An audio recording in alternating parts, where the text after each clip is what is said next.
Shalom adik-adik. Halo. Halo semuanya. Ketemu lagi sama Kak Asrida dan Kak Eli dong. tetap semangat ya adik-adik yang di rumah. Walaupun kakak-kakak di sini juga tetap semangat dong Kak ya. Harus ya Kak? Harus lah. Walaupun online ya kan Kak, harus semangat. Iya adik-adik, hari ini kita tetap semangat. Nah, adik-adik di rumah udah ready dong ya Alkitabnya untuk dengerin firman Tuhan. Tapi sebelum itu, yuk kita buka dalam doa dulu ya. Kak Eli bisa mimpin ya. Yuk kita bersatu dalam doa. Selamat pagi Tuhan, terima kasih Tuhan Yesus. Hari ini kami telah bangun kembali Tuhan dan ingin mendengarkan firman-Mu. Temani kami Tuhan Yesus agar kami mengerti akan firman-Mu. Ajari kami Bapa, biarlah setiap firman-Mu yang kami dengar bisa menjadi pedoman dalam hidup kami. Terima kasih Tuhan Yesus, haleluya, amin. Amin. Udah selesai berdoa, yuk siap-siap ya dengerin Kak Eli mau cerita nih. Tadi kakak udah sampein ke Kak Eli, dia mau cerita tentang sesuatu adik-adik. Cerita apa-apa ya? Kisah hidup. Wah, kisah hidup udah kayak sejarawan ya. Bukan, tentang perjalanan Kak Eli pelayanan adik-adik. Mau tahu kan? Belum pernah denger kan sejarahnya Kak Eli? Bisa datang di Robinson gimana adik-adik? Nah adik-adik, sekarang kita dengerin cerita Kak Eli ya. Tentang perjalanan Kak Eli bisa sampai sekarang pelayanan di gereja anak. Bisa ketemu adik-adik. Yuk kita dengerin. Sekarang nih Kak. Iya dong Kak. Nanti adik-adik nunggu, bosen loh. Oh iya benar juga. Jadi sebelum kakak ke Jakarta, dulu banget, kakak di daerah kakak ditawarin jadi sekolah minggu, guru sekolah minggu. Tapi kakak tolak dengan alasan pasti capek ngurus anak-anak, pasti anak-anaknya nakal. Kakak nggak kuat ngeliat anak-anak lari sana lari sini. Kakak berpikir seperti itu. Tapi sejak pindah ke Jakarta, kakak gereja, terus ada salah satu kakak dari gereja kita menawarin kakak untuk jadi sekolah minggu. Kakak bilang, Kak nanti Kak Eli pikir-pikir dulu ya Kak, gitu. Tapi mau nggak tuh Kak? Lama-lama? itu hatinya kayak nggak tenang gitu Kak, nolak gimana ya, nggak nolak gimana ya gitu kan. Jadi kakak bilang ya udah kakak Eli coba dulu, kalau bisa kakak Eli diajarin, soalnya nggak pernah di sekolah minggu tuh. Jadi pas pertama ketemu adik-adik kakak diem kakak lihat satu-satu anak-anaknya, kakak kenalan sama kakak-kakak yang ada di sana. Kayak gitu deh ceritanya Kak, jadi sekolah minggu dari sini. Oh gitu, makanya bisa ketemu adik-adik ya Kak Iya ya? bisa ketemu adik-adik. Nah tuh adik-adik, Kak Eli punya perjalanan tentang pelayanan dia bisa ketemu adik-adik, bisa melayani di sekolah minggu. Nah tadi Kak Eli sudah kasih kisah perjalanannya adik-adik. Sedang ada kasih 3 pertanyaan nih buat Kak Eli nih ya. Kak Eli jawab ya. Yang pertama, kesan pertama waktu Kak Eli pelayanan, apa sih rasanya? Rasanya itu bingung Kak. Bingung, kenapa Iya, Kak? bingung kan, datang ke gereja ketemu sama anak-anak. Wah, kayak mana caranya Kak Eli bisa ngatur anak-anak gitu. Soalnya adik Belum Kak Eli pernah ya, belum pernah ya belum ada ketemu pengalaman gitu. di langsung terjun di gereja anak ya? Iya benar sekali. Gak pernah melayani jadi sekolah minggu. Tiba-tiba ketemu anak-anak itu. Iya. Bingung banget Kak. Yang kedua ya, hal apa yang menghalangi Kak Eli waktu pelayanan? Misalnya ada nggak sih bangun kesiangan atau tiba-tiba sakit gitu? Pernah nggak sih? Pernah Kak.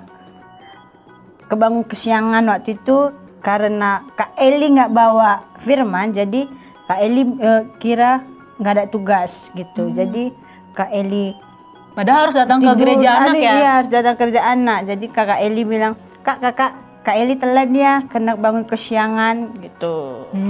Yang ketiga ya Kak, perasaan Kakak sampai sekarang tetap bisa ada di pelayanan gereja anak, apa sih Kak perasaannya? Apakah tetap capek deh gitu? Apa gimana nih? Perasaannya campur aduk Kak. Oh campur aduk. Iya, apalagi sekarang online kan Kak. Iya. Perasaannya senang ketemu anak-anak di online. Iya, tapi sedihnya nggak bisa ketemu langsung. Ngeliat adik-adik yang imun-imun nggak bisa lagi, hanya bisa melalui Zoom, YouTube. Itu sih Kak sekarang. Nah. Kalau dulu senang banget. Nah itu adik-adik pengalamannya Kak Eli di pelayanan. Kenapa sih Kak Kak Srida bahwa hari ini tentang pelayanan. Yuk kita belajar apa sih artinya melayani itu.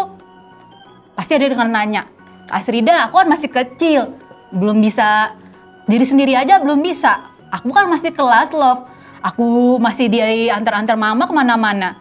Nah adik-adik tahu nggak, sejak kecil pun kita masih bisa melayani. Adik-adik bisa loh melayani. Contohnya gimana tuh Kak? Iya, buat adik-adik kecil di rumah nggak bandel itu.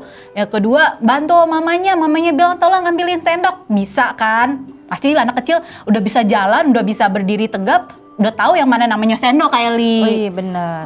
Adik-adik di rumah kan pintar Kak. Yang kelas tengah, jaga adik-adiknya, melayani adik-adiknya. Salah satunya membantu orang tua, kedua melayani adiknya misalnya ke WC bisa ditemenin ya. Terus bantuin adiknya belajar, itu cara salah satu juga bisa melayani loh Kak. Walaupun anak kecil masih bisa melayani, apalagi sekarang apa-apa kan di rumah Kak. Iya benar. Pasti Kak. banyak dong aktivitas bareng sama keluarga, ya nggak? Iya benar sekali Kak. Bahkan yang udah kelas faith juga pasti banyak banget pelayanan yang di gereja bisa berdoa, mimpin Iya. doa. Bahkan anak kelas hope dan faith masih bisa kan? Bisa. Mimpin doa. Banyak ya Kak. Banyak banget. Bantuin kakak-kakak persembahan kalau di gereja. Terus di rumah pun ada loh adik-adik orang yang melayani kita. Bahkan Tuhan Yesus pun melayani loh Kak. Iya Kak. Iya. Waktu Tuhan Yesus memberitakan Injil itu salah satu pelayanan loh. Kemana-mana Tuhan Yesus Memberitakan Injil ya Kak. Tuhan Yesus nggak pernah capek. Tuhan Yesus dari satu kota ke kota yang lain tetap ngabarin Injil. Dan itu salah satu pelayanan. Tuhan Yesus memelihara kita, memberkati kita. Itu pelayanan buat kita juga loh Kak. Hebat bener ya Kak ya Kak. Terus orang tua kita Kak, melayani kita apa? Mama kita masak buat kita, buat keluarga loh. Itu salah satu pelayanan melayani keluarganya. Nggak pernah bilang capek, nggak pernah bilang hari ini stop dulu ya.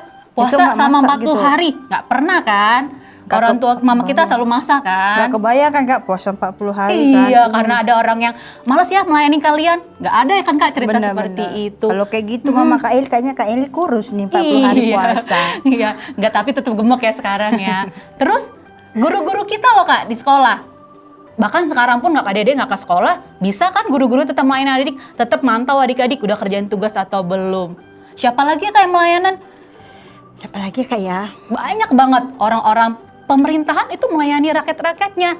Nah tuh adik-adik, semuanya itu harus dilakukan dengan sungguh-sungguh. Nggak boleh hari ini selesai, hari ini udah, besok selesai, itu nggak boleh Kak. Selalu ada namanya bertahap dan harus ada namanya hati yang sungguh-sungguh. Nah buat adik yang di rumah, yuk bantu mamanya, ayo layani orang-orang keluarganya di rumah. Kalau papanya misalnya pulang dari kerjaan nih, dulu Kak Srida kalau misalnya mamanya pulang dari kerjaan, Kak Srida harus beresin rumah. Kalau enggak, bikin orang tua marah. Nah, kalau kita melayani orang lain Kak, apalagi yang orang tua kita, pasti adik-adik kalau kita berbuat baik, melayani dengan sungguh-sungguh, adik-adik pasti disenengin, pasti dikasih senyum Hadiah, dong, gitu, hadiah senyuman luar biasa ya Kak. Pasti dihormati, pasti disayangin sama keluarga. Tapi kalau adik-adik kebalikannya, pasti adik-adik tahu dong apa dapatnya Kak ya. Serem Kak, pasti dapat cubit-cubitan. Cubit-cubitan enggak? Cubit-cubitan manis. Pasti dapat muka yang cemberut. Tapi kalau adik-adik melakukan tugasnya, melayani orang tua, melayani kakaknya, membantu, saling melakukan tugasnya, pasti adik-adik disayangin orang tuanya. Iya kan Kak? Iya benar. Kayak di sekolah juga, misalnya pernah adik-adik bentuk pelayanan di sekolah, menghapus papan tulis. Ingat nggak? Dulu kita selalu dikasih siapa mau menghapus papan tulis, ya nggak Kak? Iya benar Kak, Kak Eli sering itu Iya. berjalan-jalan. Nah itu salah satu tingkat pelayanan kita loh adik-adik. Yuk adik-adik di rumah, kita selalu mau melayani. Jangan pernah bilang capek. Tapi yuk kita melayani orang lain, tahu apa nanti kita dapat, yaitu nanti kita disenangin sama orang lain, dikasih senyuman, dan selalu kita orang yang taat. Berarti kita orang-orang yang taat, kita orang yang nggak asal-asalan. Nah itu hari ini Kak Eli. Nah Kak Eli aja sampai sekarang kita bisa melayani dengan sukacita. Yuk adik-adik di rumah, yuk tetap mau semangat menjadi anak-anak yang mau melayani. Hari ini sekian itu aja Kak. Kita percaya adik-adik kemudian hari kita tahu nanti waktu kita besar nih, wah aku dari kecil udah bisa melayani. Nanti mungkin adik-adik waktu besar bisa jadi WL ya Kak ya? Benar. Pemusik di gereja nanti. Kasida, wah menantikan banget adik-adik bisa bertumbuh lebih lagi. Oke, sekian hari ini. Semoga adik-adik di rumah diberkati dengan firman Tuhan. Oke yuk Kak, kita tutup dalam doa yuk. Supaya minggu depan kita bisa dengar firman Tuhan lagi Kak, sungguh-sungguh. Yuk Kak, kita dalam doa. Yuk adik-adik lipat tangannya, tutup matanya, kita bersatu dalam doa. Tuhan Yesus, terima kasih Tuhan kami telah mendengarkan firman-Mu. Biarlah hati kami bisa melayani Tuhan. Biarlah segenap hidup kami hanya untuk melayani Engkau Tuhan. Biarlah sukacita-Mu selalu Kau limpahkan kepada kami. Terima kasih Tuhan Yesus. Haleluya. Amin. Amin. Sampai bertemu minggu depan adik-adik. Dadah.